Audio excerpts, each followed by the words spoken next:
Energi Sukses Bisnis hanya di RRI Pro 3, Jaringan Berita Nasional.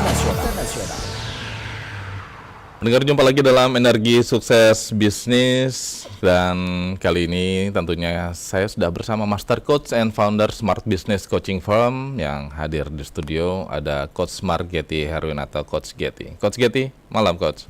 Selamat malam, Assalamualaikum warahmatullahi wabarakatuh, Bang Lukman Tara. Waalaikumsalam. Coach, kita hadirkan kejutan untuk pendengar Pro 3 RRI dan juga pemirsa RRI Net di XBS kali ini. Apa nih Coach? Ya, jadi pengusaha, pebisnis ya, ini adalah yang ke-83 yang saya undang, dan malam ini kita undang dari saudara kita dari Sumatera, ya, jadi dari Bukit Tinggi, Sumatera Barat, dan ini adalah pengusaha makanan kuliner ya, yang menjadi ciri khas makanan Minang juga ini, Bang Lukman.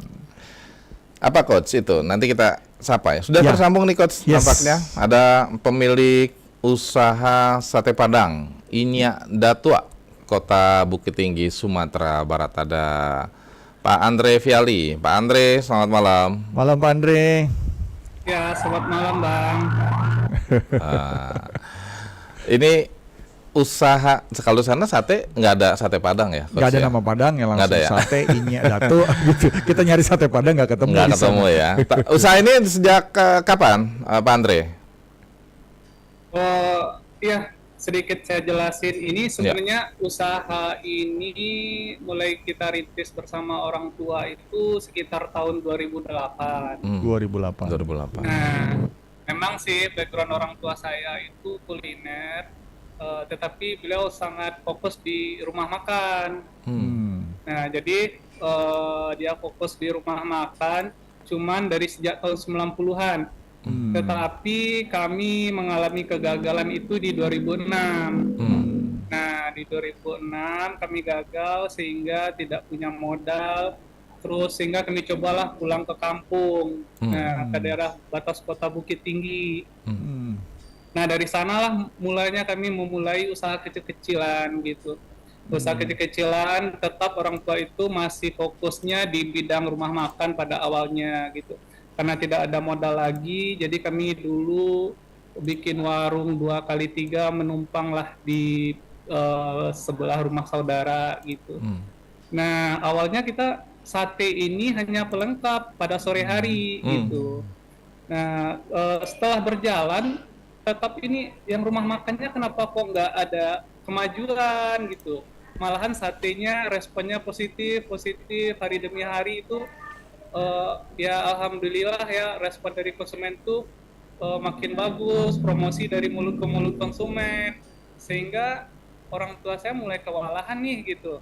Kewalahan antara nasi apa sate gitu.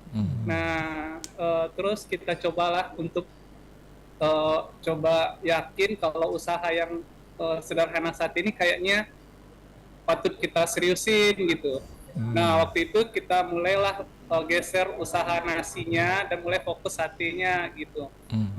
Pada saat itu kita hanya mulai dengan satu item kuah dan satu jenis daging gitu.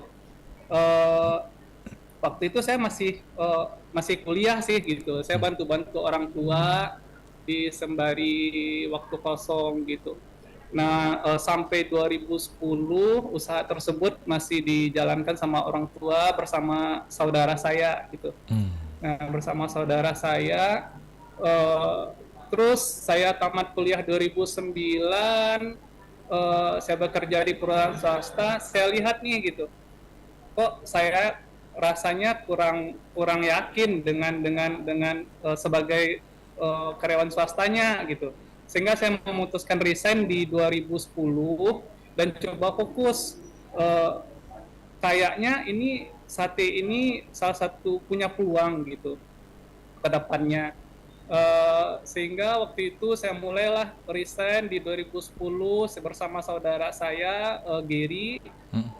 Kami cobalah bagaimana usaha yang mungkin sederhana ini mampu nggak kita angkat besar gitu, dengan belajar kepada usaha-usaha yang banyak dulu kecil tiba-tiba mereka juga besar. Kita lihat kan kalau sate ini salah satu ya makanan tradisional yang pasarnya cukup luas lah, Ya. dari anak kecil sampai orang tua atau semua kalangan lah gitu.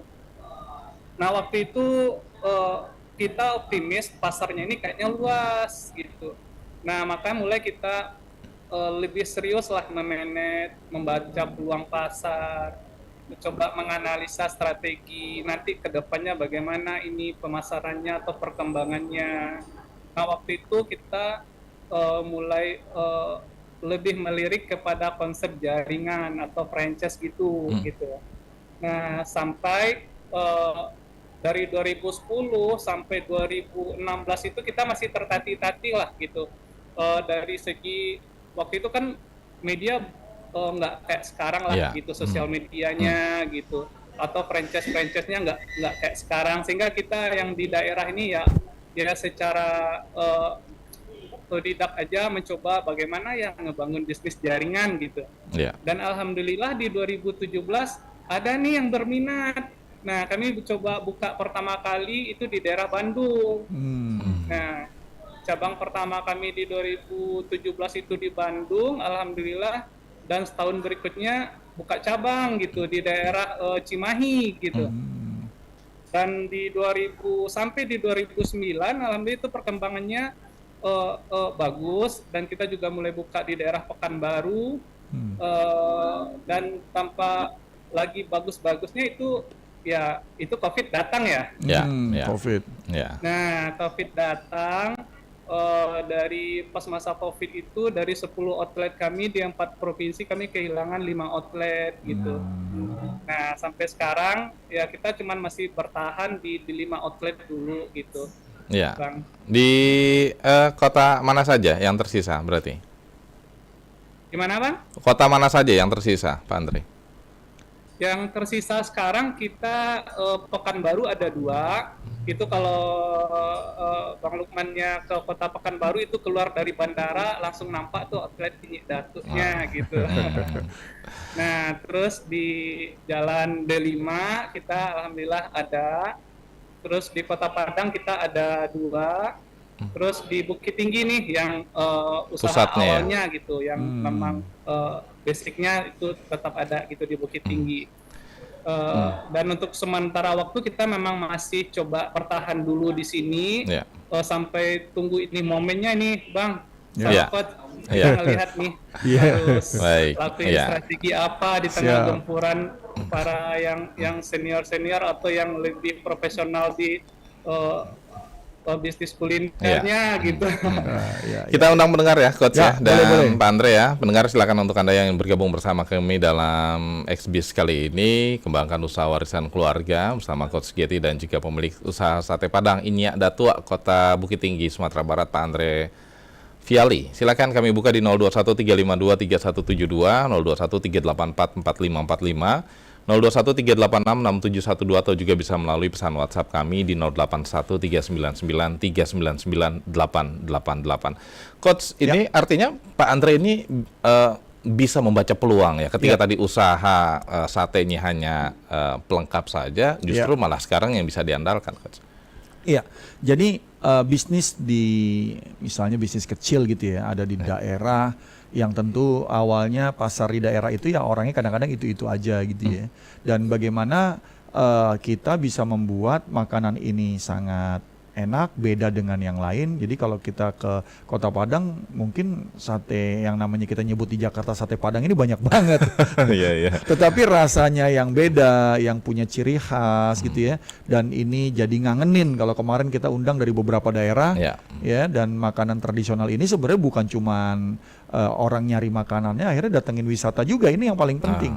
Ya, dan Pak Andre ini adalah generasi kedua yang bertahan ya dari tahun 90 bisnis kuliner, yang tadinya udah kerja jadi udah deh kita ngembangin bisnis keluarga aja, yang tadinya memang restoran akhirnya jadi sate Padang, dan ternyata ini lebih besar dari restoran yang sebelumnya pernah dibuat. Karena satu, keunikannya, tekunnya, fokus gitu ya. Dan ini yang jarang ya, biasanya beda generasi, beda usaha. Ini meneruskan gitu, dan ini pasti ada cerita yang tadi diceritain sama Pak Andre. Ini yang menjadi sebuah energi ya yang membuat saat ini terus tumbuh dan mencapai sukses.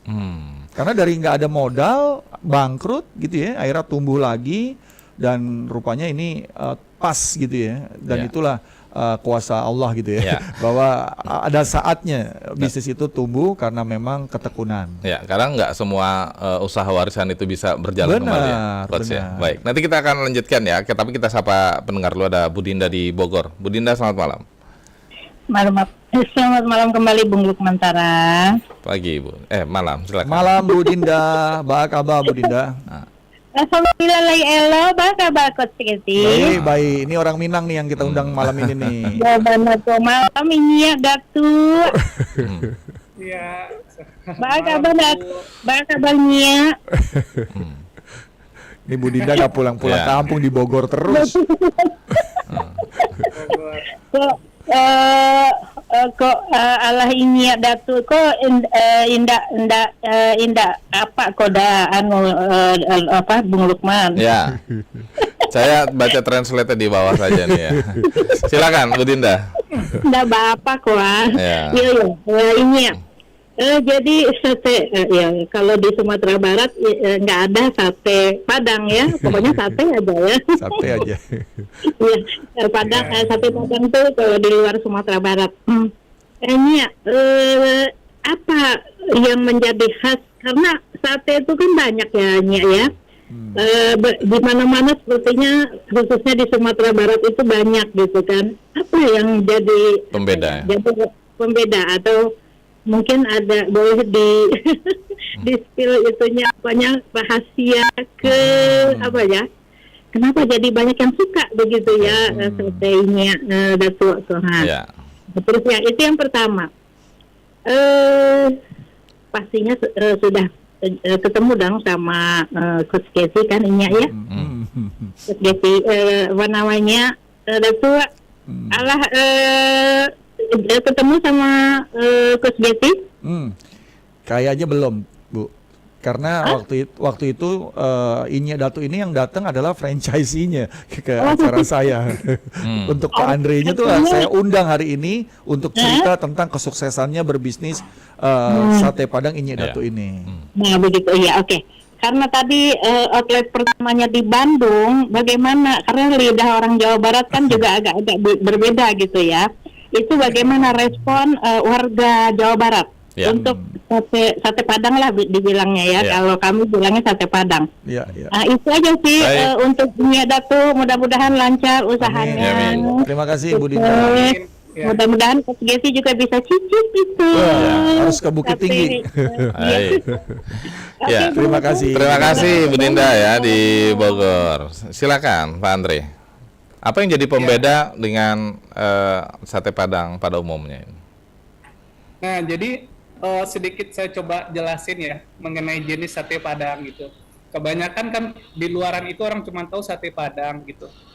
Padahal sate itu di Sumatera Barat itu punya beberapa karakter dan mencerminkan daerahnya gitu. Nah, pertama itu daerah yang karakternya mungkin Bung Lukman atau Geti itu pernah ketemu yang kuah merah.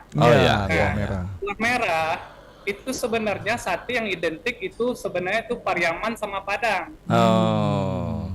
Nah, daerah Pariaman sama Padang gitu. Terus ada lagi nih yang identiknya seperti Padang Panjang, Payakumbuh, Batu Sangkar. Nah, itu identiknya kuah kuning, dagingnya rebus gitu.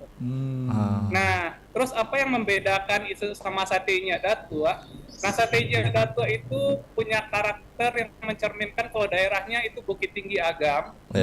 Itu punya perbedaan sama sate-sate yang lain itu di kuah sama-sama kuning, tetapi kita bedanya itu di daging. Daging kita itu ada serundengnya gitu. Kayak ada serundengnya. Itu khas daerah memang adanya itu Agam sama Bukit Tinggi gitu. Terus satu lagi yang membedakan khas kita itu adalah sate kuah kacangnya gitu. Nah, sama kayak Madura. Nah, kalau di Bukit Tinggi khasnya itu ada punya kuah kacangnya gitu. Nah, Cuman kebanyakan kan orang cuma tahu sate Padang gitu. Iya. Ternyata kalau yang di Sumbar itu memang ya mudah-mudahan itu banyak orang mulai ini daerah Pariaman ini gitu. Jadi bisa tahu ya dari semuanya tekstur ini. ada karakter khusus lah gitu. Iya. Terus mengenai yang cabang pertama di Bandung ya. Nah, di Bandung itu saya banyak dapat pelajaran berharga lah gitu. Saat mengangkat kuliner tradisional ke luar provinsi yang mempunyai kebiasaan atau selera yang berbeda, luar biasa tantangannya gitu. Apalagi Sunda gitu kan. Nah, di awal-awal yang pasti itu setiap kali ada beberapa konsumen datang, waktu itu di awal-awal kan saya sering stay di Bandung mendampingi, itu malahan yang kenapa nggak ada nasinya gitu. Saya juga bingung ini sate Padang dikasih nasi ya gimana gitu kan.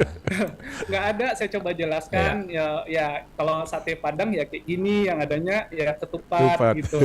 Nah, terus mengenai selera, nah sedikit nilai tambah untuk Inyak Datua lumayan bertahan lah di waktu itu di Bandung, sehingga kita juga ada buka di daerah Dagu cabang. Itu karena memang karakter Inyak Datua itu lebih rasanya itu lebih soft ya, karena kan kebanyakan sate Padang pedas gitu. Nah atau sebagian orang yang umurnya agak tua yang mungkin nggak bisa makan rempah banyak gitu. Nah khusus di kita memang pengen cita rasanya itu yang semua kalangan bisa gitu, nggak terlalu pedas, anak bisa. Dan alhamdulillah lah itu yang mungkin salah satu membuat kita cukup bisa bertahan waktu itu di Bandung. Cuman memang kita nggak sanggup bertahan itu karena COVID gitu. Di saat COVID memang kita nggak punya pilihan, karena waktu itu kan kalau PSBB-nya kalau kayak di Bandung ketat ya, beda sama kayak waktu di Sumbar gitu. Sehingga online shop pun nggak jalan gitu. Sehingga waktu itu kita putuskan ya udah kita mundur dulu, karena kita nggak tahu nih ini sampai kapan ya ini musibah ini berjalannya gitu.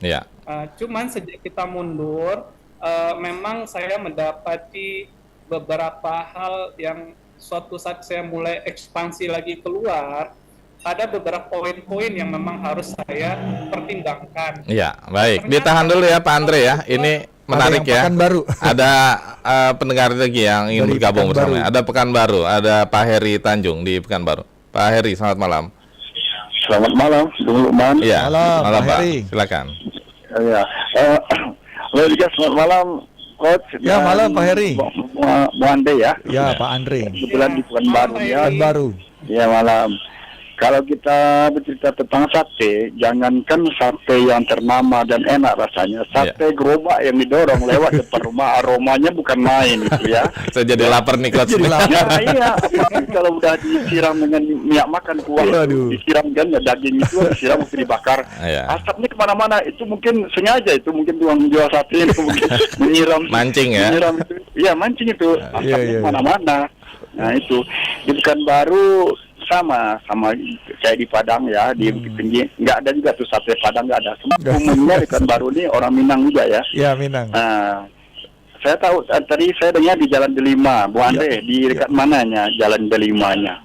Jalan Delima. Ya. Ya, biar saya cari. Ya, baik, itu saja Pak Heri. Ada. Tunggu, ini saya mau tahu di Jalan Delimanya di mana? Iya, nanti disampaikan. Oke ya, di Pekanbaru ada sate 45 terkenal juga. Ditunggu ya Pak Heri ya. Terima kasih Pak Heri. Ada Bu Widya di Kuningan. Selamat malam Bu Widya. Halo Bu Widya. Ya, terputus ya. Mungkin bisa ditanggapi dulu tadi Pak Heri di Pekanbaru. Jalan Delimanya di mana? Di sebelah mana? Ya, itu kita Jalan Delimanya di depan Jumbomat gitu, sebelum Simpang Lobak gitu. Pas di berhadapan dengan Jumbomartnya gitu. Jumbomart. Dan itu outlet pertama gitu. Sebenarnya di Pekanbaru kita ada 3. Waktu itu di Jalan Sisingamaraja, itu salah satu outlet kita yang paling besar. Tetapi lagi-lagi itu salah satu yang terdampak COVID waktu itu.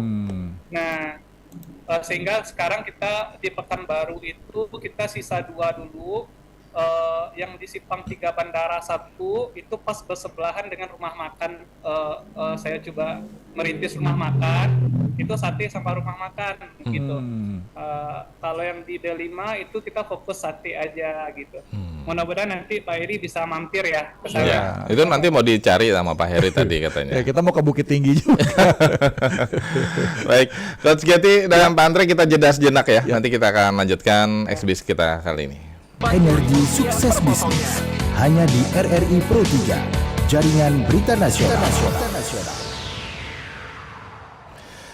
Kami lanjutkan Exbis kita pada malam hari ini terkait dengan apa Coach tadi? Warisan keluarga. Ya. Warisan keluarga. Nah, ini mungkin bisa menjadi topik berikutnya nih. Ya. Jadi nggak apa ya? Jarang bisnis keluarga itu bisa diturunkan kepada anak, bahkan kepada generasi-generasi berikutnya. Karena memang satu, mungkin secara resep ya, atau secara hobi atau kesukaan tidak sama, sehingga melakukan atau menjalankan bisnis yang berbeda, sehingga bisnis utamanya akhirnya dijual atau ditutup. Nah ini mungkin kita bisa tanya sama Pak Andre Viali nih, apa tipsnya ya, rahasianya ya? Ini bisa sebenarnya akur gitu ya. Pak Andre gimana Pak Andre? Menjalani bisnis warisan ini? Ya, memang sih kalau kebanyakan gitu dari orang tua saya dulu juga selalu menasihati saya, banyak usaha kuliner yang sukses di masanya nyampe di anaknya itu gagal gitu. Iya. Dulu saya masih ingat nasihat-nasihat orang tua, sehingga orang tua saya pun udah wanti-wanti atau mengingatkan dari dulu agar kalau kamu ingin meneruskan usaha ini gitu, ada beberapa hal yang memang kamu harus terjun gitu. Nah, jadi memang dari dulu sejak saya sekolah, waktu itu kan belum ada sate nih, waktu itu masih kita di bidang rumah makan. Memang orang tua saya itu memberikan nasihat-nasihat untuk kesadaran kepada saya sendiri gitu. Kenapa? Karena pengalaman itu penting gitu. Dan memang belajar dari orang tua dari dulu, saya dibawa dalam melakukan aktivitas beliau gitu. Saat kita berjualan, kita memasak, atau saya juga di hari-hari libur sekolah saya dibawa sama orang tua belanja ke pasar gitu. Sehingga hal tersebut sudah tertanam di dalam jiwa saya, bagaimana mental berdagang tersebut gitu. Karena banyak yang saya dapati sekarang, ternyata berdagang itu nggak hanya sebatas teori gitu. Memang butuh waktu praktek yang sehingga kita memang menjiwai bagaimana berdagang yang sebenarnya gitu. Sehingga hal tersebut sekarang saya juga duplikasikan ke anak saya gitu kan. Terserah nanti dia apakah mau menjadi orang wira swasta atau mau menjadi apapun lah. Setidaknya jiwa wira swasta itu tetap mereka harus pegang. Nah, atau kan sebagian UMKM mereka karena UMKM dia kecil, kebanyakan orang tua itu malah mensupport anaknya ke bidang yang lain gitu. Tetapi tidak di orang tua saya gitu. Orang tua saya dahulu dia tetap syukuri apa yang basic kita yang ada katanya. Kalau mau kembangkan silakan tambah gitu. Tetapi jangan tinggalkan apa yang memang kita udah rintis dari jauh-jauh hari gitu. Karena setiap waktu yang kita jalani dalam berdagang, pengalaman-pengalaman yang kita dapati bersama keluarga itu sesuatu yang nggak ada nilainya gitu. Dan hal itu punlah yang membuat saya alhamdulillah mampu ke titik sekarang, walaupun saya bukan orang ekonomi gitu. Tetapi saya banyak belajar itu dari kegagalan-kegagalan orang tua saya, nasihat-nasihat orang tua saya gitu. Dan itu juga saya mulai terapkan kepada anak-anak saya walaupun mereka masih di kelas 1 SD dan juga di TK gitu. Dan mereka anak-anak itu tetap saya bebaskan, mereka punya cita-cita gitu. Tetapi mereka juga tetap harus lakuin hal yang nyata lah dulu. Nyatanya ya dia punya orang tua ya berdagang. Dia punya orang tua ya seorang yang kuliner gitu. Dan kenapa enggak di setiap generasi itu seharusnya selangkah lebih maju daripada orang tuanya gitu. Ya. Nah, kalau mungkin di orang tua saya dulu sempat gagal di tahap tertentu, dan alhamdulillah saya mulai melangkah sedikit di atas orang tua saya gitu. Nah, dan berikutnya juga ke generasi berikutnya saya juga tanamkan supaya dia juga bisa melebihi saya gitu. Nah, sejauh mana mereka mampu melebihi saya, mudah-mudahan itu rezeki mereka, tapi setidaknya semangatnya gitu. Dan memang dari sekarang itu saya udah ajarkan anak-anak itu, bahkan dia selalu bilang, nanti kalau saya udah besar, saya gantiin Nabi ya, saya yang gini ya. Nah, dan alhamdulillah mereka juga menikmati, dan bahkan saat saya pulang atau saat saya menghitung uang, saya bawa anak-anak tersebut juga ikut, wah ini uang apa gitu. Sehingga mereka juga dari dini ya, gitu, sehingga mudah-mudahan mereka bisa meneruskan dan punya inovasi yang lebih daripada saya sekarang gitu. Coach, kalau bicara kembangkan usaha warisan keluarga ini kan tentunya tidak mudah ya Coach ya, membawa nama besar keluarga ayah ataupun pemilik sebelumnya, dari resep, dari apa, biasanya kan mungkin bisa berpindah gitu ya para konsumen. Memang orang bisa niru membuat makanan yang sama, tapi tidak persis. Ya mirip itu belum tentu persis. Ya mungkin bisnis utamanya yang memang dari keluarga, resep keluarga, walaupun tukang masak kita ngambil resepnya dia buat juga, itu tetap nggak sama, Bang Lukman. Karena memang dari cita rasa, terus tadi nilai-nilai yang ditanamkan, orang itu merasa beda kalau dia makan di tempat makan yang memang ini bukan cuma makanannya, tapi orangnya ramah dan melayani dengan baik, dan karena ownernya itu melayani karyawannya dengan baik, sehingga karyawan-karyawannya juga melayani pelanggannya dengan baik. Dan ini udah nggak bisa dipungkiri bahwa bisnis yang terus tumbuh bertahun-tahun, bahkan sudah lebih dari 10 tahun, itu berarti ownernya memang sangat luar biasa dalam memanage bisnisnya. Dia punya jiwa entrepreneur yang luar biasa, yang bukan cuma dipelajari, tapi memang sudah mendarah daging, dan itu turun-temurun, dan dia bisa diteruskan. Jadi nggak usah khawatir kalau memang kita berbisnis dan kita mau melayani orang, kita mau untuk memberikan yang terbaik, sehingga orang itu merasa terlayani, dan tadi produk kita tuh dicari terus, bukan kita nyari pelanggan jadinya. Bagaimana cara melayani pembeli atau konsumen ini sangat berpengaruh, Coach. Kalau kita lihat juga banyak yang lari gitu ya, atau kabur gitu ya karena pelayanannya kurang baik gitu, Coach ya. Itu sangat penting ya, Coach. Yes, penting banget. Dan memang kalau kita punya makanan itu sudah dicari orang, harga berapapun makanan kita, itu nggak ada masalah sebenarnya. Orang akan cari, bahkan ada kita makan kok kayaknya segini mahal banget, tapi begitu kita coba emang enak gitu. Besoknya datang lagi gitu. Memang ya tidak tiap hari, tapi orang akan terus cari pada saat dia memang pengen nyobain makanan itu. Dan ini kita dengerin sate Padang ini aja, ntar ada yang pulang kampung nih, mau Ramadan, mau Lebaran, biasanya orang-orang Minang pulang kampung sebulan. Dia mau berpuasa di daerahnya di Sumatera Barat. Ini umum terjadi. Pak Andre, kalau kebanyakan tadi saya ngobrol ya secara fair sama Coach Getty, ini bicara kebanyakan lidah ya, Coach ya, kalau untuk di Jakarta ya, untuk dagingnya. Secara umum lidah.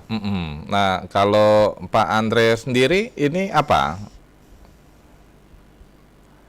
Daging yang digunakan lidah juga atau ada daging sapi bagian lainnya? Halo? Ya. Tadi dari bahan bakunya, apakah ada selain, kalau di Jakarta kan banyak umumnya lidah, Pak Andre. Apakah menggunakan yang lain, variasi atau cita rasanya? Kalau untuk bahan baku menu ya? Ya. Nah, selain daging sapi, itu kita mulai juga itu ada sate ayamnya. Oh, sate ayam. Ada sate ayam dengan bumbu Padang. Nah, bumbu kuning. Cuman belakangan kita nggak bikin sate usus lagi, yang jeroan-jeroan kita nggak bikin gitu. Iya. Jadi ada sate ayamnya juga, sate daging sapi. Tapi dengan bumbu yang sama itu ya, bumbu kuning itu ya. Bumbu kuning, ciri khasnya Inye Dato. Bumbunya ada 2, ada bumbu kacang sama bumbu kuning gitu. Dan kalau untuk varian satenya itu ada sate ayam, sate lidah, sate daging gitu. Sapi. Biasanya kita juga punya sate jantung, sate usus kita. Tapi sekarang udah nggak di ini lagi yang jeroan ya, Pak Andre. Jeroan kita mulai nggak bikin gitu. Bikin sakit jantung. Ya, jeroan kita mulai nggak bikin. Tapi ini menarik ya, banyak varian ya. Banyak varian. Ininya gitu, selera habis makan jeroan kan kasihan. Jadi ada rasa ininya juga ya, mengurangi penyakit. Iya. Ini memang membaca pasar atau seperti apa? Banyak varian ini. Pertama memang membaca pasar. Sebenarnya kita lagi menyiapkan ada beberapa pilihan gitu. Cuman memang sekarang kita lagi tahan dulu momennya gitu. Karena yang kita dapati dari daerah itu memang sekarang lagi gempuran kuliner-kuliner franchise-franchisean lagi besar-besaran gitu. Nah, makanya kita coba tunggu momennya dulu lah gitu. Apalagi kayaknya kan kalau yang saya amati setiap usaha kuliner itu ada masanya dulu gitu. Ada masanya dulu. Saya lihat pasarnya untuk brand Inyak Datuk itu sekarang lagi di tahap stuck. Kita coba tahan dulu, kita lihat momennya, baru kita nanti launching keluar dengan pilihan kuah. Kita udah siapin beberapa kuah. Terus menu daging pun kita udah siapin, ada beberapa menu daging tambahan gitu. Sebenarnya kan kalau sate ini kan ada lokannya, ada sate cekernya, ada sate telur puyuhnya, itu banyak aneka macam sate yang ada di Sumatera Barat sebenarnya gitu. Nah, tetapi memang untuk saat sekarang itu kita memang coba stuck dulu, mudah-mudahan secepatnya kita lihat momen yang tepat, bisa lagi kita ngasih up keluar dan mengasih pilihan-pilihan barunya, Bang gitu. Ya. Coach, kalau bicara tadi strategi, momentum gitu untuk mengeluarkan inovasi baru itu butuh waktu yang tepat gitu. Itu gimana, Coach? Ya, jadi gini, kadang-kadang kita berpikir kita harus tambah menu baru. Tapi ternyata menu baru itu menghilangkan penjualan dari menu yang lama. Sebenarnya pelanggan kita nggak nambah, pelanggan kita itu aja, tapi karena kita banyak variatif, akhirnya kita terlalu banyak produk atau barang yang jadinya sisa. Dan itu kan pemborosan. Kalau kita pas masaknya dan habisnya pas, alhamdulillah semuanya laku dan semuanya terjual. Tetapi kadang-kadang kita ini mau kita kreatif aja nih, kita mau bikin sate ini nih, tapi kita nggak tahu apakah pelanggan kita menyukai atau ada pelanggan yang selama ini belum datang karena ada menu itu dia jadi datang. Nah, ini kan berarti menambah pangsa pasar. Dan benar kata Pak Andre, lihat momentumnya, karena momentum itu penting banget pada saat kita memulai sebuah strategi baru dalam bisnis. Kalau restoran yang membuat menu makanan baru, ya, atau ada pelayanan baru, atau ada promosi atau apapun yang kita lakukan, dan itu semua harus diukur dan dianalisa sehingga waktunya tepat. Kadang-kadang kalau waktunya nggak tepat, kita berpikirnya strateginya yang salah, tetapi ternyata waktunya yang nggak tepat, momentumnya yang nggak dapat. Jadi memang di sini para pebisnis yang memang sudah menjalankan bisnis harus tahu hal tersebut, karena itu satu hal yang dasar. Tapi kalau salah, momentumnya jadi nggak dapat. Ini ya ilmu juga nih untuk UKM lainnya. Kadang kita nafsu gitu, Coach, ya, menghadirkan inovasi. Dan ini bukan cuma untuk bisnis yang kecil tadi dicerita oleh Pak Andre yang lagi berkembang, tapi bisnis besar pada saat pandemi ada yang jor-joran buka, ternyata pandemi bubar dan hilang uang sewa apa segala macam, udah set up tapi nggak bisa buka karena pandemi. Itu banyak yang rontok dan itu nggak kecil, itu miliar-miliaran ruginya. Dan akhirnya ya udah nggak bisa jalan. Nah, itu salah momentumnya, dan itu memang bukan salah siapa-siapa, tapi karena memang accident, ya, sebuah kondisi force major, ya, dan itu terjadi di dalam bisnis. Makanya harus siap, Bang Lukman. Pak Andre, kalau untuk target di 2026 ini untuk sate Inyak Datuk, kalau untuk 2026 itu kita lagi nyiapin strategi. Sekarang itu memang sih kendala kita itu di SDM ya. Nah, usaha yang banyak cabang itu kan memang risiko untuk standar kualitas dan lain-lain itu kan risiko untuk bermasalah itu pasti ada gitu. Karena beberapa terkendala itu untuk di 2026 ini kita lagi menyiapkan strategi itu untuk outlet kecil gitu. Nah, outlet kecil yang dihandle tidak butuh operasional yang besar, tetapi itu cukup bisa lah untuk salah satu alternatif atau membuka lapangan pekerjaan gitu. Sembari kita lihat dulu itu situasi memungkinkan nggak kita kembali up untuk di level yang agak lebih besar gitu. Karena memang kayaknya juga butuh belajar lebih kalau untuk bagaimana up yang lebih besar nih. Mudah-mudahan nanti Coach Getty bisa membimbing juga gitu. Siap. Mudah-mudahan Sate Inyek Datuk-nya bisa kembali ekspansi nih ke luar Insya Allah. Provinsinya gitu. Insya Allah. Bisa juga naik kelasnya ya Coach ya. Yes, harus dong. Baik, ya, Coach tadi itu udah di spill untuk bisa membantu agar UMKM naik kelas, kan ini udah bidangnya Coach banget ini.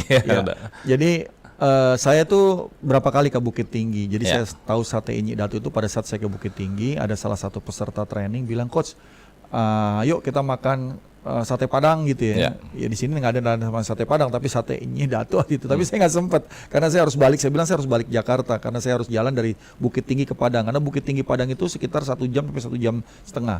Dan saat ini apakah jalannya udah kebuka nih Pak Andre? Gara-gara bencana longsor Pak Andre? Ya, itu masih dibatasi Pak gitu. Aksesnya masih bisa itu malam gitu.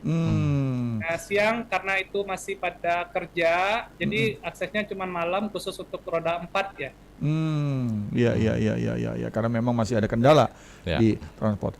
Tapi dengan bisnis-bisnis menengah ya, kalau bisnis kecil kita angkat menjadi menengah, yang menengah jadi lebih besar. Jadi saat ini kayak pengusaha seperti Sate Inyek Datuk ini, ya memang pemerintah sangat concern untuk membantu pelatihan-pelatihan, bagaimana secara digital gitu ya, bagaimana mereka juga ngerti membuat pelayanan-pelayanan yang terbaik buat para konsumennya. Dan memang kalau saya tadi bilang produk-produk ini ya pengusaha UKM kecil kita atau pedagang makanan, ya cukup kalau mereka buka, mereka habis yang dibuat itu udah cukup buat mereka, ya. Dan tidak perlu terlalu besar, ya, terlalu luas dikembangkannya, tetapi dengan ritme dan konsistensi yang terjadi sedikit demi sedikit tumbuh.